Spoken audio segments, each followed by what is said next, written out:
This video is a typical scenario of when a client asks or brings in a design and they want it a certain way, and how I would communicate with them and explain how and why, in my opinion, it doesn't work, and how and why to do it the way I'm suggesting from a technical and practical place to get the best result. A lot of the importance of the client communication is the language you use, the tone you use, and the way you explain things.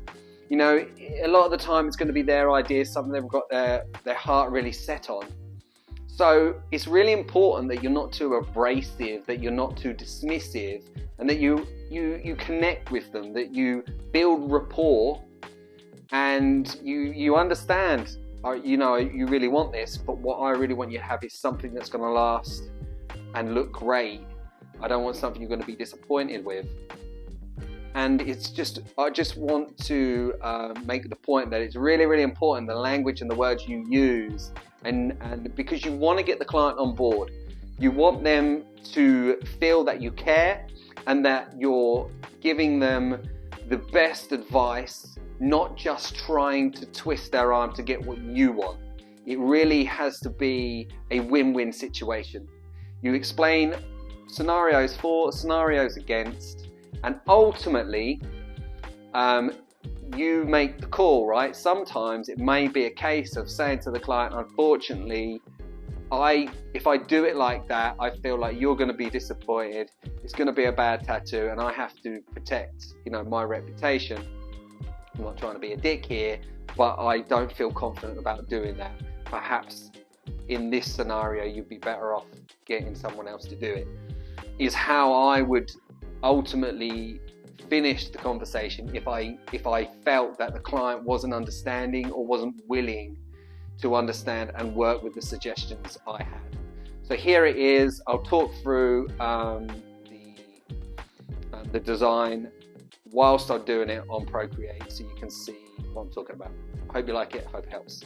This is the portrait that the client asked for, and he wanted it to go on his leg, on his calf, which is a great placement.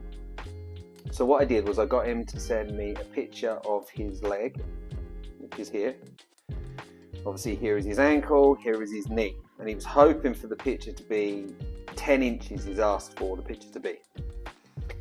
So firstly, I would suggest, you know, always get a picture of the client's limb or wherever the client's going to go, the design's going to go. Because if you don't get that picture and you come up with a design and you wait until the day, you may run into some problems because, you know, you got the size wrong, you didn't understand that they had this on their arm or their leg or whatever. So I'd always suggest getting a picture of the area up front so you can deal with any issues before you get to the day, just to take the stress out of the situation. So this is his leg. He asked for the picture to be 10 inches. Okay, so look, this is approximately going to be what 10 inches looks like, okay?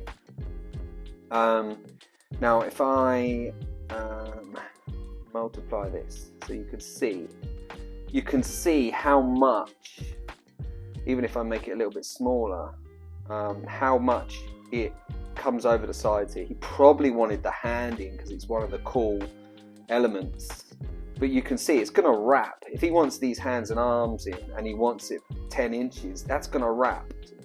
This arm and this arm will probably end up touching itself if you wanted to get it all on there. So clearly we have a problem. We have an issue where, you know, getting the picture, the whole picture in all the details, and it being 10 inches in size is not possible. So what I did was I basically done him a little video, and I said to him, okay, right, I said, if you want all the details in, I'll pull it down to the size it needs to be, which is basically this size. Okay, and I showed him that. I didn't go, you know, I didn't worry too much about the presentation. There's no point in spending too much time making this look all neat, because that's just time. Really, it's about me explaining so he can understand, because if he understands, then he's going to have less of an issue and he's going to listen to me. Plus, I'm proving that I know what I'm talking about. So I basically made this smaller. I said, look, if you want all the details on, it's going to have to be sort of this size, which is really small.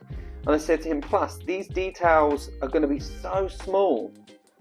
Over time, tattoos can spread a little bit, and you're probably going to lose all these details. You're certainly not going to get the most out of the tattoo. And you, as a tattooer, are definitely not going to be able to do your best work. Now, yes, you would have seen some great micro-realism portraits. I think they're incredible. The trouble is, would it last the test of time? I'd just be so worried with the dark in these eyes being really tiny. A lot of these features, I really do think they could go over time, especially if he doesn't look after it. So I basically explained all that to him in the video. And then I said, look, this is my suggestion. I said, we basically make it this size, okay? I said to him, okay, we'll probably have to take the arms out, but here, you get it to be more like the 10-inch size. In my opinion, it looks better anyway. It's more of a wow when you see it. And from a practical and technical place, you've got such a better chance of making this a great portrait because everything's bigger. It's going to be less fiddly. It's just going to be easier in every way. And in my opinion, everyone's a winner then.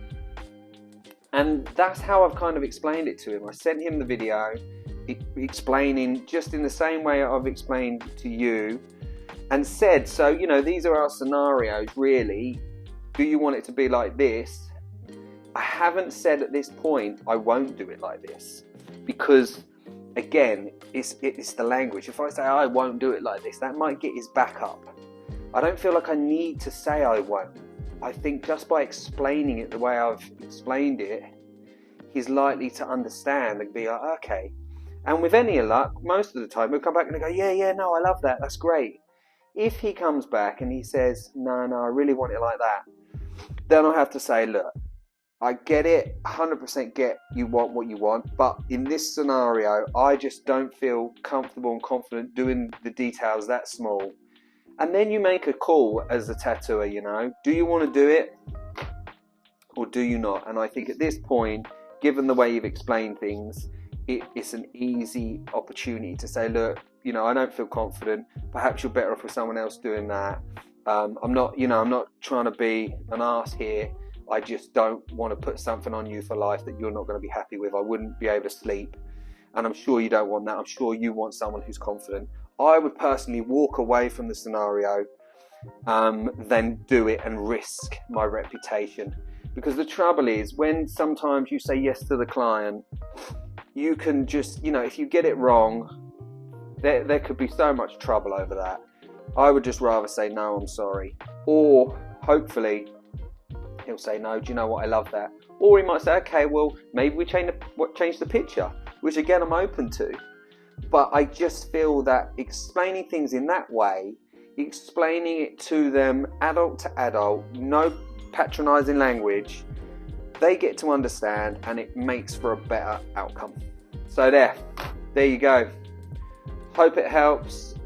Please leave me some comments if you have any questions, and I will get back to you.